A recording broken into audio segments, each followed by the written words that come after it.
ഇപ്പോഴത്തെ അനുഭവം മനസ്സിൽ കൂട്ടി ഞങ്ങൾ വീണ്ടും യാത്ര ആരംഭിച്ചു.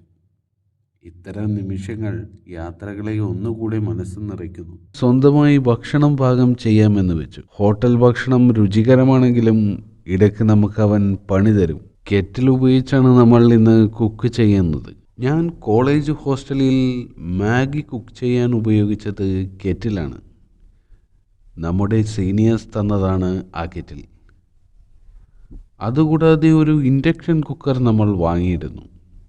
പിന്നെ അതൊക്കെ കേടായി. അന്ന് ഇങ്ങനെയുള്ള കെറ്റിലുകൾ കണ്ടിരുന്നില്ല.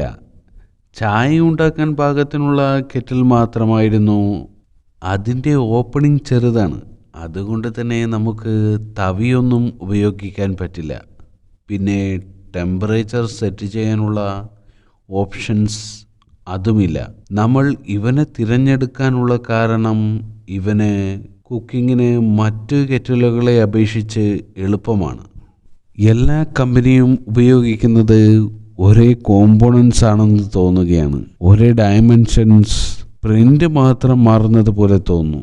പണ്ട് കമ്പ്യൂട്ടർ UPS വാങ്ങാൻ പോയപ്പോൾ എൻ്റെ ഫ്രണ്ടായിരുന്നു അവിടുത്തെ സെയിൽസ്മാൻ. അദ്ദേഹം പറഞ്ഞു, നിങ്ങൾ തിരഞ്ഞെടുത്ത 2 UPS ബ്രാൻഡുകളും ഉപയോഗിക്കുന്നത് ഒരേ ചൈനീസ് ബാറ്ററിയാണെന്ന്. പിന്നെ സർവീസ് സെൻറ്റർ മാത്രം മാറും. പച്ചക്കറികളൊക്കെ കുറച്ച് ചെറുതായിട്ട് അരിഞ്ഞാൽ പെട്ടെന്നാകും. പൊതുവായ അറിവാണ്, എന്നാലും പറഞ്ഞെന്നേ ഉള്ളൂ.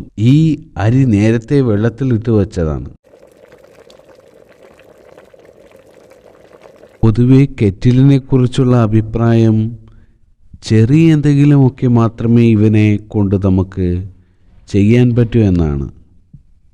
ഇതാ നോക്കൂ, അരി തിളയ്ക്കുന്നില്ലേ നല്ലവണ്ണം. ഇതിപ്പോൾ കുറച്ച് സമയമായി തിളയ്ക്കുകയാണ്. അടച്ചു വെക്കാതെ വേണം അരി തിളപ്പിക്കാൻ. ഞാൻ ആദ്യം അരി അടച്ചു വെച്ചു. അപ്പോഴേക്കും തിളച്ച് പുറത്തു ചാടി. അതിനുശേഷം ഞാൻ കൂട്ടിരിപ്പാണ്. ഇടയ്ക്കിടയ്ക്ക് ഇളക്കിക്കൊണ്ടേയിരിക്കേണ്ടതാണ്. നല്ലതുപോലെ തിളയ്ക്കുന്നുണ്ട്. അരി വെന്ത് പാകമാകാറായി. ഏകദേശം ഹോട്ടലിലെ വേവായിട്ടുണ്ട്. നമുക്ക് കുറച്ചുകൂടെ വേകാനുണ്ട്. ബസുമതി അരിയും പച്ചമുളകും ഒന്നിച്ചു തിളയ്ക്കുമ്പോൾ നല്ല മണമാണ്. അങ്ങനെ നമ്മുടെ വർത്തമാനത്തിനിടയിൽ അവൻ റെഡിയായി. നമുക്കിനി ഇവനെ മറ്റൊരു പാത്രത്തിലേക്ക് മാറ്റാം. ഇത് ഒരാൾക്ക് കഴിക്കാൻ മാത്രമേ ഉള്ളൂ. ഇങ്ങനെ 2 തവണ ആക്കേണ്ടതായിട്ടുണ്ട്. ഒരല്പം ശ്രമകരമാണ്, പക്ഷേ ചിലപ്പോൾ ഇങ്ങനെയൊക്കെ ചെയ്യണം. എന്നാലേ നമുക്ക് ആരോഗ്യം സംരക്ഷിക്കാൻ സാധിക്കൂ. അങ്ങനെ തക്കാളിക്കറി ആക്കി തുടങ്ങിയാണ്. ഡിയർ ഗൈസ്, നമ്മുടെ കയ്യിൽ തവിയില്ലല്ലോ. എല്ലാം കൂടി ക്യാരി ചെയ്യാൻ ഒരുപാട് സ്ഥലം വേണം. ആഹാ, നല്ല മണം വരുന്നുണ്ടല്ലോ അല്ലേ? ചായയും മുട്ടയും മാത്രം അങ്ങനെ ആക്കിയിരുന്നാൽ മതിയോ? തക്കാളിക്കറിയും ചോറുമൊക്കെ നമുക്ക് ആക്കേണ്ടേ? ഞാൻ ആദ്യം തയ്യാറാക്കാൻ പഠിച്ച കറി തക്കാളിക്കറിയാണ്. കുട്ടിക്കാലത്ത് ഹോട്ടലിൽ പോയാൽ ഞാൻ ചപ്പാത്തിയും തക്കാളിക്കറിയുമാണ് കഴിക്കാൻ ആഗ്രഹിച്ചിരുന്നത്. ഇനി നമ്മൾ ചോറ് ഒരു പാത്രത്തിലേക്ക് മാറ്റുകയാണ്. ഈ കത്തി ഇതിനൊക്കെ തയ്യാറാണ്. പച്ചമുളകിൻ്റെ എരിവും മണവുമൊക്കെ ചോറിൽ ഇറങ്ങിക്കഴിഞ്ഞു. വിശക്കുന്നു ഗൈസ്. ചോറും തക്കാളിക്കറിയും കിട്ടിയിരുന്നെങ്കിൽ എന്ന് വിചാരിക്കുന്നു. ആഹാ, വന്നല്ലോ.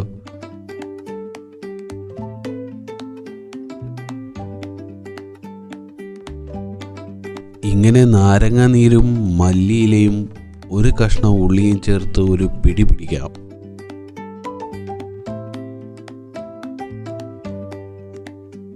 നന്നായിട്ടുണ്ട്. ഇനി മുളക് കടിച്ചു നോക്കാം. മുളക് കഴിക്കുമ്പോൾ നല്ലൊരു ഫീലാണ്. ഒരു ക്രഞ്ചി ഫീൽ പ്ലസ് ഒരു ഹോട്ട് ഫീൽ. ഇപ്പോഴത്തെ അനുഭവം മനസ്സിൽ കൂട്ടി ഞങ്ങൾ വീണ്ടും യാത്ര ആരംഭിച്ചു. ഇത്തരം നിമിഷങ്ങൾ യാത്രകളെ ഒന്നുകൂടെ മനസ്സ് നിറയ്ക്കുന്നു.